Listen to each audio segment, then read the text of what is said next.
मेलसी से नवीद अली मिर्ज़ा की रिपोर्ट के मुताबिक हुकूमत की जानिब से मेलसी में 50,000 से ज़ायद ख़वातीन को इमदाद मिलना काबिल सताइश है।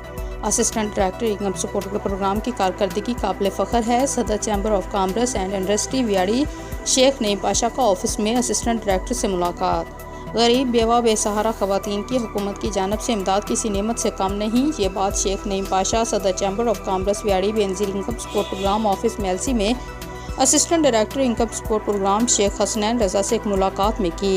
इस मौके पर नईम पाशा ने ऑफिस विजिट के बाद कहा कि इंशाल्लाह चैम्बर ऑफ कॉमर्स ज़िला व्याड़ी के तमाम मेंबर ज़िला की तरक्की और मसाइल के हल के लिए कोशां हैं। जहाँ ख़वातीन के लिए न बैठने की जगह और न पीने के लिए पानी का इंतज़ाम है। जल्द टीम के साथ मुशावरत और तफसीली विजिट के बाद कोशिश की जाएगी। इस मौके पर असिस्टेंट डायरेक्टर शेख हसनैन रज़ा ने कहा कि यहाँ इनकी इमदाद करना एक इबादत से कम नहीं। मेरा स्टाफ ईमानदारी और लगन से जिम्मेदारी पूरी करने में अपना किरदार अदा कर रहा है।